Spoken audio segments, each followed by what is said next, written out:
Hello friends, उड़ान centre के इस वीडियो में फिर से स्वागत है।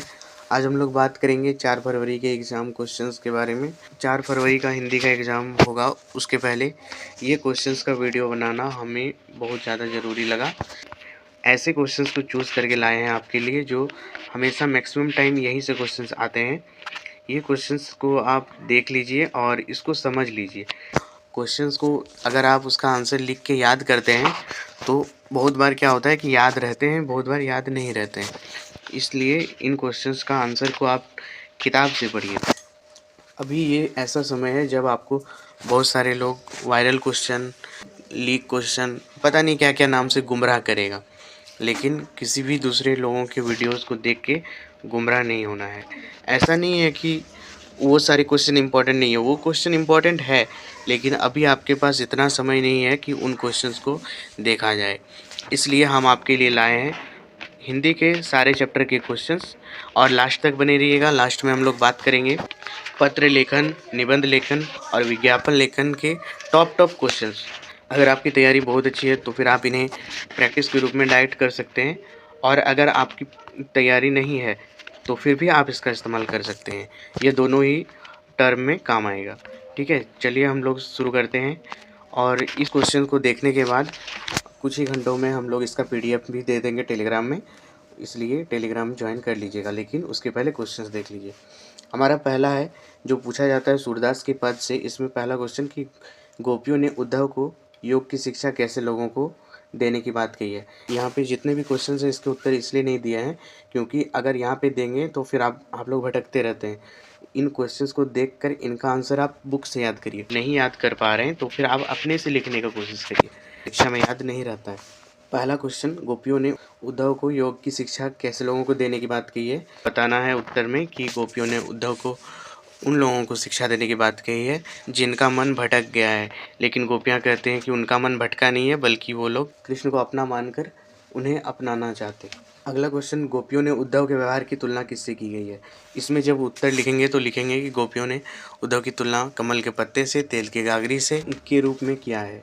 फिर अगला क्वेश्चन हमारा है, गोपियों ने उद्धव के प्रेम की तुलना किन से की है। ये दोनों एक ही टाइप का क्वेश्चन है। ये 2 बार अलग अलग तरह से पूछा गया था, लेकिन ये एक ही क्वेश्चन है। गोपियों के अनुसार राजा का धर्म क्या होना चाहिए कि वो अपने जनता का बात माने, उनके सुख दुख में साथ दे। लेकिन गोपियों के लाख चाहने पर भी कृष्ण नहीं आ रहे थे, इसलिए इस पर व्यंग करते हुए वो कृष्ण को कहते हैं कि यह कैसा टाइप का राजा है। अगला क्वेश्चन, गोपियों की दशा किस पक्षी से की गई है।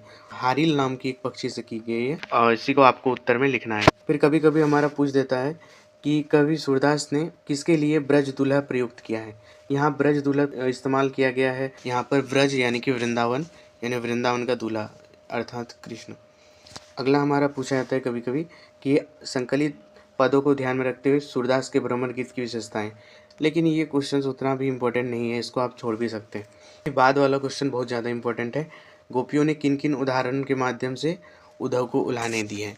क्वेश्चन कभी उल्हाने दिए हैं ऐसा पूछता है, कभी उद्धव की तुलना किससे की गई है ऐसे पूछता है, लेकिन उत्तर वही लिखना है कि तेल के गागर से, कमल के पत्ते से किया गया है। ठीक है, अगला चैप्टर है हमारा राम लक्ष्मण परशुराम संवाद। इसमें पहला क्वेश्चन, लक्ष्मण के स्वभाव की विशेषताएं लिखिए।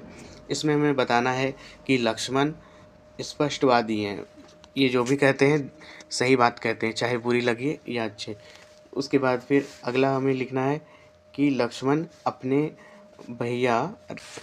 भैया राम से बहुत ज़्यादा प्रेम करते हैं, इसलिए वो राम जी के साथ हुआ बुरा बर्ताव या फिर उनके साथ हुआ गलत व्यवहार को वो सहन नहीं करते हैं और वो परशुराम को उत्तर दे देते हैं।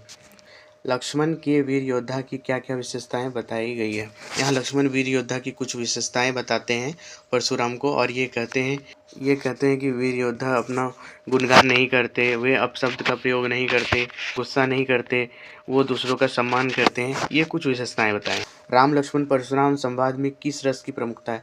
ये क्वेश्चन उतना पूछा नहीं जाता, लेकिन फिर भी आपको ये क्वेश्चन कर लेना है। ठीक है, अगला हमारा चैप्टर नेताजी का चश्मा। ये क्वेश्चन कि सेनानी न होते हुए भी चश्मे वाले को लोग कैप्टन क्यों कहते थे। कैप्टन एक देशभक्त टाइप का आदमी यहाँ पे रहता है कहानी में, और वो बार बार नेताजी के चेहरे पर चश्मा लगाते हैं। हालांकि बार बार चश्मा जो लगाए थे वो बिक जाता है और फिर दूसरा चश्मा उनके ऊपर लगाना पड़ता है। इसलिए उनके ऊपर बार बार चश्मा लगाने का यह देश प्रेम उनको कैप्टन के रूप में दिखता है, इसलिए सेनानी नहीं होते हुए भी चश्मे वाले को लोग कैप्टन कहते थे। अगला क्वेश्चन, हालदार साहब को पानवाले द्वारा एक देशभक्त को इस तरह मजाक उड़ाया जाना अच्छा नहीं लगा, क्यों?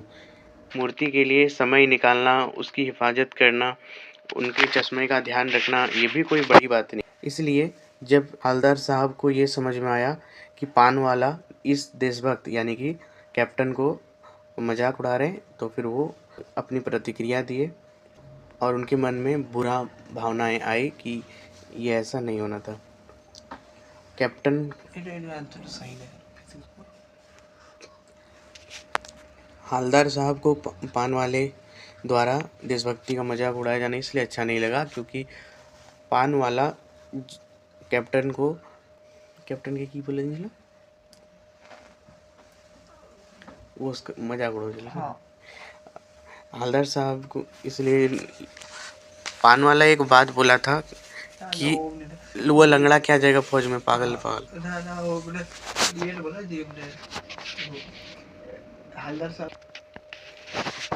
हालदार साहब की नज़र में कैप्टन एक देशभक्त था क्योंकि वो भले ही बेचने के लिए लेकिन बार बार चश्मा बदल देता था और जैसे ही चश्मा की कमी दिखती थी वो दूसरा चश्मा वहाँ लगाते थे, लेकिन संयोगवश वो भी चश्मा बिक जाता था और इस तरह वो बार बार चश्मा बदलते रहता था, जो दिखाता है कि किस तरह से उनको फ़िक्र है उस मूर्ति की। इसलिए हालदार साहब को ये अच्छा नहीं लगता है जब पानवाला उसका मजाक उड़ा देता है, क्योंकि हालदार साहब उनको एक देशभक्त की तरह मानता है। अगला क्वेश्चन, कैप्टन कौन था, उसका क्या काम था? यहाँ पे कैप्टन चश्मा वाला था और इनका काम था चश्मा बेचना और साथ में ये इस मूर्ति पर चश्मा पहना देते थे। अगला क्वेश्चन, पान वाले और हालदार साहब की सोच में क्या अंतर था? यहाँ पे पान वाला का सोच ऐसा है उनके अनुसार सब चीज़ मतलब से चलता है, ऐसा टाइप का सोच वो रखते हैं। लेकिन हाँ, जो हालदार साहब है इनका सोच थोड़ा ऊंचा है, इसीलिए ये कैप्टन का सोच यहाँ पर देशभक्ति था। इस बात को समझने के कारण हम लोग ये बोलेंगे कि हालदार साहब का सोच ऊंचा है और देश के प्रति भी है और पानवाले का स्वभाव हंसी मजाक से भरा हुआ है। अगला क्वेश्चन, पाठ नेताजी का चश्मा में मूर्ति के निर्माता का क्या नाम था? मूर्ति के निर्माता का नाम था मास्टर मोतीलाल, तो इसका मास्टर मोतीलाल लिख दीजिएगा। अगला क्वेश्चन, नेताजी की मूर्ति का निर्माण किसने कराया था अगर दे, तब लिखना है नगर पालिका ने। कैप्टन मूर्ति का चश्मा बार बार क्यों बदल देता था? इसमें लिखना है कि वो देशभक्ति की भावना की तरह से चढ़ाता था, लेकिन वो एक चश्मा बेचने वाला था, उनके द्वारा पहनाया गया नेताजी के लोग लेने की इच्छा रखते और फिर वो पहनाए हुए चश्मे को बेच देते और उसकी जगह फिर दूसरा चश्मा पहना देते थे। इस तरह से वो बार बार बदल देते। अगला क्वेश्चन, नेताजी की मूर्ति पर चश्मा कौन बदलता है? कभी कभी ये क्वेश्चन भी आता है, ये बहुत कम आता है लेकिन फिर भी आपको याद रखना है, कैप्टन। हमारा अगला चैप्टर है बाल गोविंद भगत। इस वाला क्वेश्चन बनता है, बाल गोविंद भगत की दिनचर्या लोगों के अचरज का कारण क्यों थी? उनका दरअसल क्या है कि अभी बाल गोविंद भगत का जीवन साधु के जैसा था, जैसे ये सादा धोती पहनकर पूजा पाठ में ज़्यादा विश्वास करते थे। इसके बाद फिर ये नहाने के बाद भक्ति भाव से तालाब या फिर नदी जहाँ पे भी गए हो वहाँ पे भगवान का नाम लेते थे। उसके बाद भजन करते थे, सच बोलते थे, किसी का दिया हुआ सामान बिना पूछे इस्तेमाल नहीं करते थे। इस तरह बहुत सारी चीज़ें इनकी दिनचर्या से जुड़ी हुई है जो ये साबित करते हैं कि इनका जीवन जैसे मानो किसके जैसा है, साधु के जैसा है। खेती-बाड़ी से जुड़े गृहस्थ बाल गोविंद भगत किन चारित्रिक विशेषताओं के कारण साधु कहलाते थे? सच बोलते थे हमेशा, दूसरों का कुछ भी इस्तेमाल नहीं करते थे बिना पूछे, ये सफ़ेद धोती कुर्ता में रहते थे। इस तरह करके आपको लिखना है। अगला, बाल गोविंद भगत की संगीत साधना का चरम उत्कर्ष किस दिन देखा गया? बाल गोविंद भगत का बेटा मारा गया, उस दिन ये और ज़्यादा उत्साह के साथ संगीत किए थे, इसलिए सबसे चरम उत्कर्ष दिन वही था, इसमें ये लिखना है। आगे है हमारा पठित पाठ के आधार पर बाल गोविंद भगत के मधुर गायन की विशेषताएं लिखिए। इनका मधुर गायन की इनका गाना बहुत सुरीला भी था और ऐसा था जो समाज को इनके साथ नाचने के लिए प्रेरित कर देता था, क्योंकि इनका गाने का सुर ही इतना मनमोहक होता है कि सब लोग झूम उठते थे। आगे फिर हमारा है पाठ के आधार बाल गोविंद भगत के व्यक्तित्व और उनकी वेशभूषा को अपने शब्दों को लिखे, उसमें यही सब लिखना है जो जो बताए। भगत की पुत्र वधू उन्हें अकेले क्यों नहीं छोड़ना चाहती थी, इसमें लिखना है कि भगत का एज हो चुका था और कुछ हो ना जाए या फिर उनको कुछ ज़रूरत पड़े तो वो मदद हो सके। अगला है बाल गोविंद भगत की टोपी कैसी होती थी। इसके बाद हम लोग आगे का क्वेश्चन देखते हैं। इन क्वेश्चन को जरूर कर लीजिएगा, जैसे बाल गोविंद भगत की टोपी कैसी होती है, पतहू के भाई को भगत जी ने क्या आदेश दिया, उसके बाद भगत ने अपने बेटे की मृत्यु पर अपनी भावनाएं कैसे व्यक्त की, जैसे कि वो संगीत के द्वारा व्यक्त किए। ये सब आपको कर लेना है। टाइम ज़्यादा नहीं है इसलिए हम लोग कम एक्सप्लेन करते हुए आगे बढ़ेंगे। आप क्वेश्चंस को देखिए और किताब से पढ़ना शुरू करिए। हमारा क्वेश्चन है दंतुरित मुस्कान से बच्चे की दंतुरित मुस्कान का कवि के मन पर क्या प्रभाव पड़ता है। यहाँ पर मानो कि सब कुछ खोकर बस उस मुस्कान के पीछे, उस मुस्कान के प्रति मनमोहित हो जाते हैं, वो सब दिखाना है। अगला क्वेश्चन, बच्चे का मुस्कान और बड़े की मुस्कान में क्या अंतर है, इसमें लिखना है बच्चे की मुस्कान में कोई भी लोभ या फिर कामना नहीं रहता है, यानी कि किसी भी तरह का इच्छा नहीं रहता है, यह निश्चल होता है। बड़े की मुस्कान में दिखावटीपन होता है। बच्चे की मुस्कान हृदय से निकली हुई होती है, जबकि बड़े लोग ढोंग करते हैं। अगला है कवि ने बच्चे की मुस्कान के सौंदर्य की किन किन बातों के माध्यम से व्यक्त किया है। इसमें बहुत सारे उदाहरण से बताए हैं कि ये जन सारे दुखों को भुला मृत्यु में भी जान डाल दे, इस तरह करके लिखना है, देख लीजिएगा। आगे है मृतक में भी डाल देगी जान, इसका क्या अर्थ है। ये क्वेश्चन बहुत इंपॉर्टेंट है क्योंकि ये अब की बार का मॉडल पेपर में भी है। इसमें आपको लिखना है मृतक में डाल देगी जान, इसका अर्थ है कि कवि यह बोलना चाहता है कि कोई अगर उदास है वो भी खुश हो जाए। फिर हमारा अगला चैप्टर फसल, कविता के आधार पर फसल के आवश्यक तत्व क्या है। इसमें मिट्टी, पानी, हवा और ये सब चीज़ें देख लीजिएगा। कवि नागार्जुन के अनुसार फसल क्या है। पहला क्वेश्चन दूसरा क्वेश्चन बिल्कुल सेम है, खाली इसी को घुमा के दिया गया है। अगला चैप्टर है हमारा फसलों को हाथों की गरिमा और महिमा कहकर कवि क्या व्यक्त करना चाहता है। इसमें व्यक्त करना चाहता है कि जो अब फसल का निर्माण होता है, यहाँ पे कवि यह कहना चाहता है कि जिस फसल का निर्माण होता है वो कहीं ना कहीं हाथों से किया हुआ मेहनत का परिणाम है, इसलिए इसे गरिमा और महिमा कहकर ये संबोधित करते हैं। फिर अगला आता है फसल किसका गुणधर्म है। फसल मेहनत का और बाकी सारे परिणामों का गुणधर्म है, आपको कर लेना है इन सब क्वेश्चन को। फिर फसल किसका जादू है, ये भी बिल्कुल वैसा ही क्वेश्चन है, इसको भी कर लेना है। यहाँ पे बताया हुआ एक एक क्वेश्चन को बहुत ही ध्यान से देखिए। फिर अगला है उत्साह कविता का संदेश क्या है। फिर कवि ने बादल को गरजने के लिए क्यों कहा है।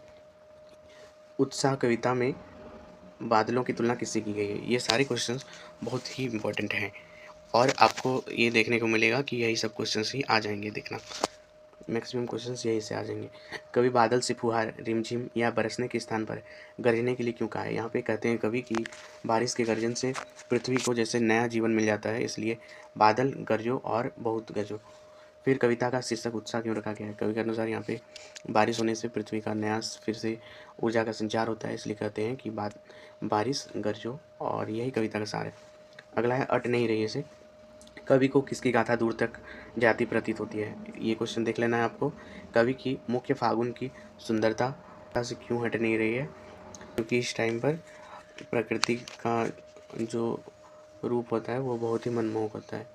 अगला अट नहीं रही है कविता में कवि ने प्रकृति की व्यापकता का वर्णन किन रूपों में किया है। इनमें बताना है आपको किन किन रूपों में, संगीतकार किन किन रूपों में गायक गायिकाओं का सहयोग करते हैं। ये पीछे से वो सपोर्टर होते हैं जो तारीफ तो कम लेते हैं, लेकिन इनका भी बहुत ज़्यादा सहयोग रहता है, तभी एक गाना बन पाता है। जैसे कि किसी भी गाने के पीछे का धुन बजाने वाले, ढोलक बजाने वाले, बांसुरी बजाने वाले, ये सारे लोग संगीतकार हैं और इनकी गुण को लिखना है। फिर सफलता के चरम शिखर पर पहुंचने के दौरान जब व्यक्ति लड़खड़ाते हैं तब उसे सहयोगी किस तरह संभालते हैं। इस चैप्टर में बताया गया है कि किस तरह से पीछे संगीतकार उसे संभालते हैं और अगर धुन भूल जाने पर भी वो ऐसा लगने नहीं देते कि कुछ गलत हुआ है या फिर कुछ छूट रहा है। संगीतकार का क्या अर्थ होता है। संगीतकार का अर्थ होता है किसी संगीत के बजने के पीछे के मेहनत करने वाले वाद्य यंत्रों का इस्तेमाल करते हुए, जो ढोलक, बांसुरी ये सब बजाते हैं वो लोग, वो हैं, आपको लिख देना है, ठीक है। संगीतकार जैसे व्यक्ति संगीत के अलावा और किन किन क्षेत्रों में दिखाई देते हैं। ये संगीत के अलावा हमें दिखाई देते हैं जैसे कि हमारे समाज में भी बहुत सारे हमारे दोस्त टाइप के लोग जो हमारे साथ सहयोग करते हैं, वो सारे लोग। ये क्वेश्चन 2025 में दिया है, ये इसलिए बहुत इम्पोर्टेंट है। अगला क्वेश्चन, संगतकार के माध्यम से कवि किस व्यक्तियों की ओर इशारा करना चाह रहा है? ये संगतकार के माध्यम से उन व्यक्ति की ओर इशारा करना चाह रहा है जो हमें हमारी मुश्किल परिस्थिति में भी साथ नहीं छोड़ते और पीछे से सपोर्ट करते हैं। फिर गीत के अंतर से भटकने वाले गायक को कौन संभालता है? ये संगतकार संभालता है, ये आपको लिखना है। अगला क्वेश्चन, मैं क्यों लिखता हूँ से क्वेश्चन है, लेखक के अनुसार लेखन का क्या उद्देश्य है? लिखने से क्या उद्देश्य है, ये क्वेश्चन बहुत पूछा जाता है। इसमें आपको लिखना है कि लिखने से व्यक्ति अपने मन के भावों को समझ पाते हैं और उनके विचारों में स्थिरता आती है। माता का आंचल चैप्टर से क्वेश्चन है, आपके विचार से भोलानाथ अपने साथियों को देखकर सिसकना क्यों भूल जाता था? इसमें बताना है कि वो साथियों को जब देखता था तो वो खेलने के लिए प्रेरित हो जाता था, उनका मन में खेलने का भाव आने लगता था, इसलिए वो रोना भूलकर, सिसकना भूलकर वो खेलने के लिए चले जाते थे। फिर क्वेश्चन है, माता का आंचल पाठ में आए ऐसे प्रसंगों का वर्णन कीजिए जिसमें दिल को छू गए हों। इसमें बताना है आपको कि ऐसा सिचुएशन जो दिल को छुआ है, आपके अनुसार आप लिख सकते हैं। अगला क्वेश्चन है हमारा, बच्चा ने अपने पिता से अधिक जुड़ा होने के बावजूद विपदा के समय माँ की शरण क्यों लेता है? क्योंकि माँ की गोद ही एक ऐसी जगह है जहाँ पे व्यक्ति को बुरे संकट में भी एक सुरक्षित आभास होता है। इसके बाद हमारा, माता का आंचल पाठ में बैजू और बच्चों ने किससे तथा क्यों चिढ़ाया, क्या परिणाम हुआ? ये क्वेश्चन 2025 में मॉडल पेपर में दिया है, तो ये 25 वाला में, इसलिए ये बहुत ज़्यादा इम्पोर्टेंट है। अगला क्वेश्चन है, भोलानाथ किसको देखकर सिसकना भूल जाते थे? ये भी 2025 का मॉडल पेपर से दिया गया है, यानी कि इसमें आपको लिखना है अपने साथियों को देखकर सिसकना भूल जाते थे। और इसका एक लास्ट क्वेश्चन, माता का आंचल पाठ में बचपन की कैसी तस्वीर है?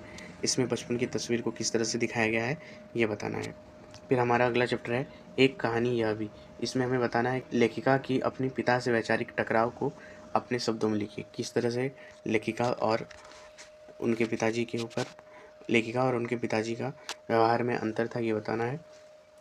एक कहानी यह भी पाठ क्या संदेश देती है, ये क्या सिखाती है, ये आपको बताना है। ये सब क्वेश्चन आप देख लीजिएगा बुक से, ठीक है, क्योंकि आपका टाइम बहुत कीमती है। और साथ में आप लोगों के लिए एक बात और, कि आप लोग, ये समय बहुत ज़्यादा कीमती है, इसलिए आप लोग हमारे पिछले वीडियो जो कि पत्र लेखन का था देख लीजिए। यहाँ पे हम स्क्रीन में देख लीजिए, ऐसा टाइप का लोगों के साथ हमारा वो वीडियो था। अगर आप नहीं देखे हैं तो उसको ज़रूर देख लीजिए, क्योंकि ये बहुत आपको हेल्प करेगा, क्योंकि इन्हीं से ही क्वेश्चन आते हैं, ठीक है। और लेटर में 2 ऑप्शन रहते हैं, 2 में से एक तो आप आराम से ही आ जाएगा, ठीक है। इन्हीं से लिखना है, कैसे लिखना है हमने बता रखा है, उस वीडियो को ज़रूर देख लीजिएगा।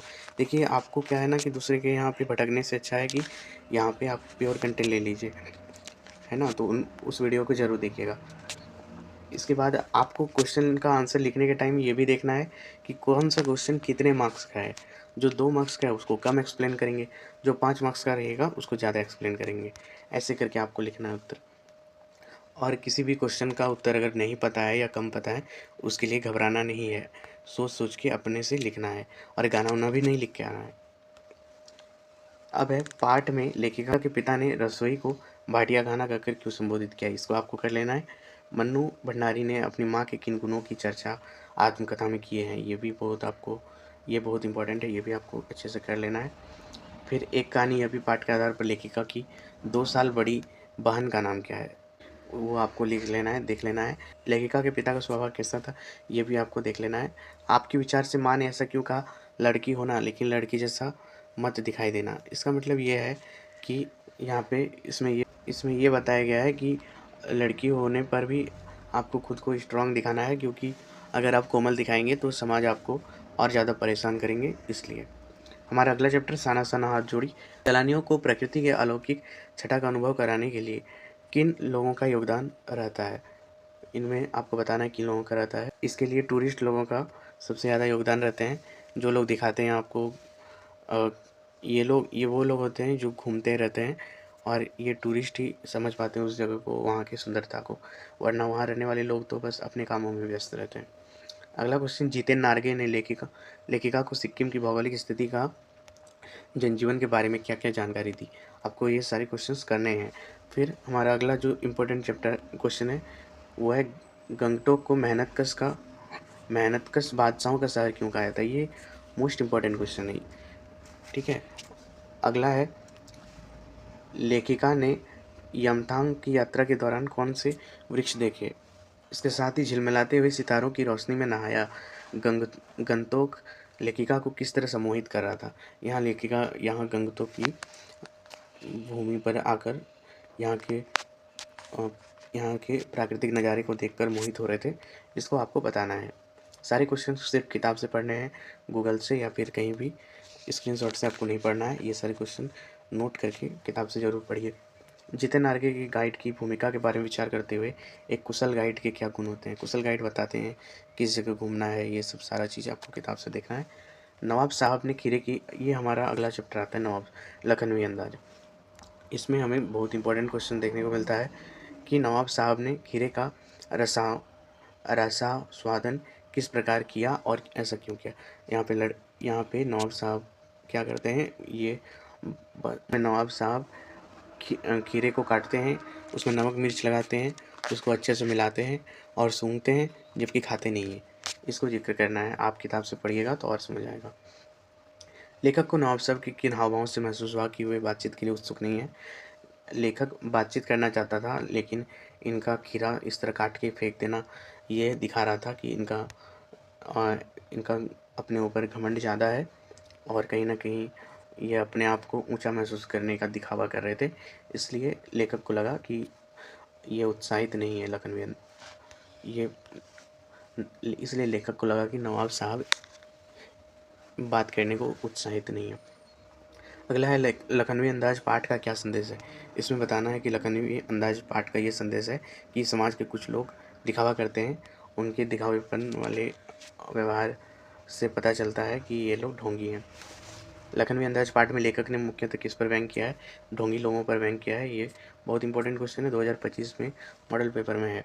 नवाबी नस्ल के व्यक्ति ने लेखक को क्या देने की पेशकश की थी? ये खीरे देने की पेशकश की थी कि ये लोग खीरे खाओगे क्या, ऐसे करके पूछे थे। लखनवी अंदाज पाठ में लेखक ने सेकंड क्लास का टिकट क्यों खरीदा था? यहाँ पे लेखक इसलिए सेकंड क्लास का टिकट खरीदते हैं क्योंकि वो अकेले टाइप का सीट खोजना चाह रहे थे, जहाँ पे वो अपने लिए समय निकाल सके। अगर वो जनरल में चढ़ते तो फिर उसमें ज़्यादा भीड़ देखा जाता। अगला है, लेखक ने खीरे खाने से क्यों इनकार कर दिया था? ठीक है, अगला चैप्टर हमारा नौबत खाने में इबादत। इसमें बहुत इंपॉर्टेंट क्वेश्चन, बिस्मिल्लाह खां शहनाई की मंगल ध्वनि का नायक क्यों कहा गया है? इसमें बिस्मिल्लाह खान का गुणों को आपको बताना है। इसके बाद शहनाई की दुनिया में डुमराव को क्यों याद किया जाता है? यहाँ पे डुमराव का कुछ बातें बताना है आपको, इसको एक्सप्लेन करना है। अगला क्वेश्चन, काशी में हो रहे कौन से परिवर्तन बिस्मिल्लाह खां को व्यतीत करते हैं? यहाँ पे काशी में क्या क्या परिवर्तन हो रहा है जो व्यतीत कर रहा है, यानी कि चिंता का विषय है, ये आपको देख लेना है। बिस्मिल्लाह खां को काशी का नायाब हीरा क्यों कहा जाता है? क्योंकि इनका योगदान है जो यहाँ के लोगों को गर्व महसूस कराता है, वो आपको क्वेश्चन देख लेना है। हमारा अगला चैप्टर संस्कृति का, मानव संस्कृति में कौन सी चीज़ स्थायी है और क्यों? इसमें मानव संस्कृति के बारे में कुछ चीज़ों को आपको बताना है। अगला क्वेश्चन, छन छन परिवर्तन द्वारा लेखक क्या कहना चाहे? इसमें यह बताना चाहे कि किस तरह से समय के अनुसार बहुत कुछ चेंज हुआ है। अगला जो हमारा अब इम्पोर्टेंट निबंध का बात आता है, रचनात्मक लेखन निबंध का बात आता है। इस निबंध में पहला हमारा वन संरक्षण, राष्ट्रीय एकता, समाचार पत्र, मेरा राज्य झारखंड, कंप्यूटर शिक्षा, परिश्रम का महत्व, परोपकार, पर्यावरण संरक्षण की आवश्यकता। यहाँ पे पर्यावरण संरक्षण और वन संरक्षण एक ही टाइप का आप लिख सकते हैं। डिजिटल शिक्षा, विज्ञान, वरदान या अभिशाप और झारखंड की प्राकृतिक सुंदरता, ये सारे बहुत ही ज़्यादा इम्पोर्टेंट हैं, इनसे ही ज़्यादातर क्वेश्चन बनता है, इसलिए इनको आप पढ़ के चले जाइएगा। इसका स्क्रीनशॉट आप चाहे तो ले सकते हैं, वैसे पीडीएफ तो डाल देंगे टेलीग्राम में। फिर अब पत्र लेखन का बात आता है। झारखंड के किसी ऐतिहासिक स्थल का वर्णन करते हुए मित्र को पत्र, ये पूछा जाता है। फिर इसमें अगला क्या पूछा जाता है, देखिए, अपराध हेतु थानाध्यक्ष को पत्र, एक पत्र लिखना है जिसमें थानाध्यक्ष को बताना है कि अपराध बहुत ज़्यादा बढ़ गया है, कृपया इसको सही करने के लिए यहाँ पे पुलिस गश्त लगाइए। समय के सदुपयोग पर छोटे भाई को पत्र बहुत आता है। सड़क नाली सफाई हेतु नगर पालिका को एक पत्र लिखना, ये भी आता है। आपके क्षेत्र में बार बार बिजली कट रही है, जिससे विद्यार्थियों की पढ़ाई प्रभावित हो रही है। इस समस्या के समाधान हेतु विद्युत विभाग के अधीक्षक को एक पत्र लिखना है, मतलब कि विद्युत विभाग को पत्र लिखना है जिसमें बताना है कि बिजली बहुत ज़्यादा कट रही है। फिर अपने गांव या मोहल्ले में अनियमित विद्युत व्यवस्था को ठीक करने के लिए विद्युत अभियंता, ठीक है, यहाँ पे इसके पहले अधीक्षण अभियंता था और यहाँ पे विद्युत अभियंता है, इनको पत्र लिखना है। दोनों एक ही टाइप पे लिखाएगा, थोड़ा सा अंतर होगा।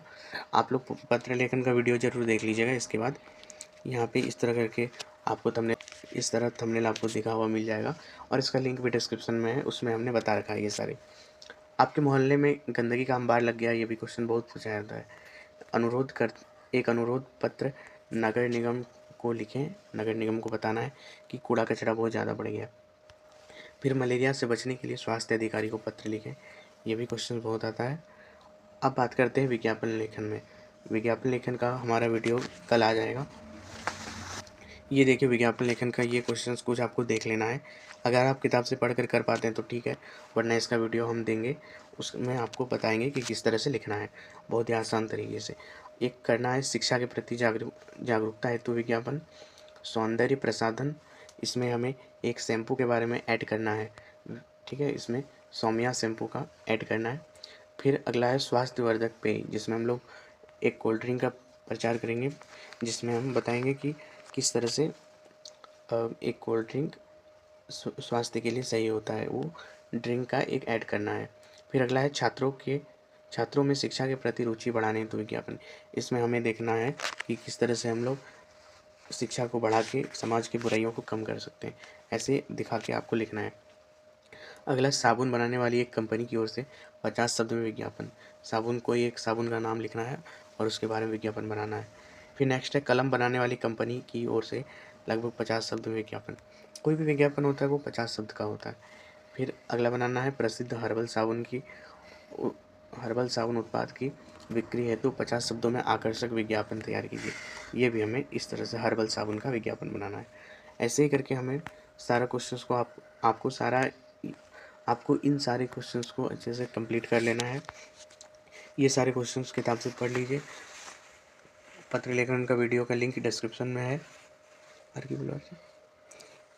और परीक्षा के लिए बिल्कुल भी तनाव नहीं लेना है, ज़्यादा टेंशन नहीं लेना है, जितना हो सके समझने का कोशिश करिए। याद हो तो अच्छा है और नहीं हो तो भी कोई दिक्कत नहीं, क्योंकि वहाँ पर एग्ज़ाम हॉल में याद आपका कुछ रहेगा नहीं। और परीक्षा में ये तक लिखा जाता है कि छात्र अपने सभी क्वेश्चंस का उत्तर अपने शब्दों में लिखे, इसलिए जितना हो सके समझने का और खुद से लिखने का कोशिश करिए, ठीक है। लेकिन इन क्वेश्चंस को किताब से ज़रूर प्रैक्टिस करिए। मिलते हैं नेक्स्ट वीडियो में, तब तक के लिए शुक्रिया। All the best for exam. और किसी भी तरह का कोई दिक्कत या फिर समस्या है तो फिर आप कमेंट जरूर करिए। मिलते हैं नेक्स्ट वीडियो में, तब तक के लिए बाय।